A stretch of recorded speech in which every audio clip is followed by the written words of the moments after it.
This hour, Victorian Premier mistakes TAFE cut protesters for angry council road workers.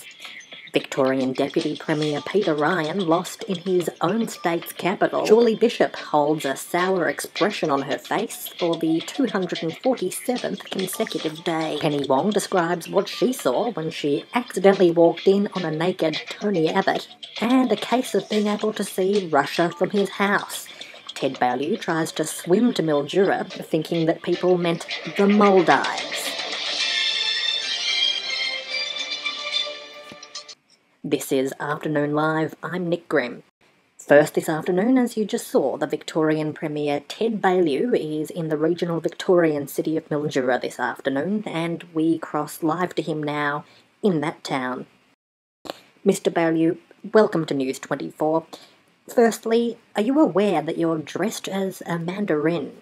I am. My assistant wouldn't let me wear it last time I was here in Mildura, so I was determined to get it out for this visit. So, we understand that you're in Mildura this afternoon to announce a massive amount of funding for a local society there. Yes, we're injecting a huge amount of funding into the Mildura Gynecologist Society. I think you mean genealogical. Whatever. Either way, I'm handing over a giant human-sized cheque to my man in Mildura here, Peter Crisp.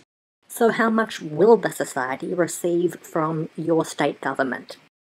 2.4. $2.4 million. No, $2.04. It's very generous, we think. I mean, it's been a tough year. We've had to release a very tough budget. How has the Nationals MP for Mildura, Peter Crisp, responded to this news? Oh, my man in Mildura is over the moon about these funds.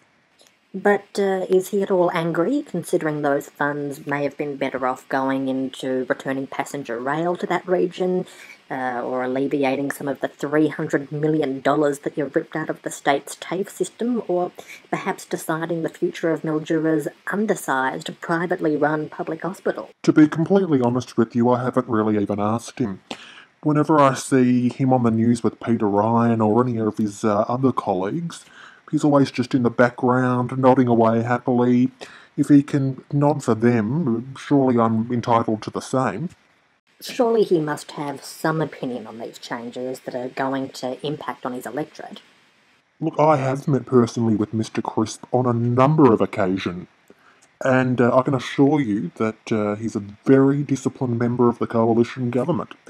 He may well have opinions, but in an effort not to burden the government, he has graciously decided to keep them to himself. I think the people of Mildura should applaud him for his economical, intellectual stance. That's an interesting way of looking at the situation, Premier. So what else do you have planned for your visit in Mildura today? Well, I'll be visiting the Mildura Base Hospital at the request of the Ramsay Healthcare Group.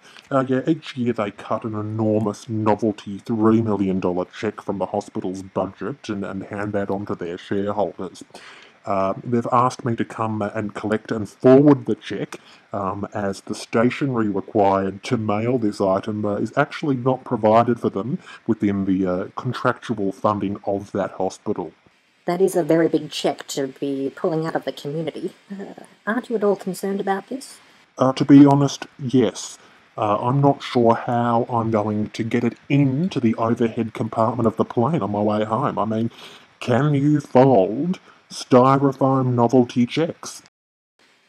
As always, Mr. Premier, you're a man of the people, tackling the big issues. Thank you for joining us this afternoon on News 24. It's been a pleasure, Nick.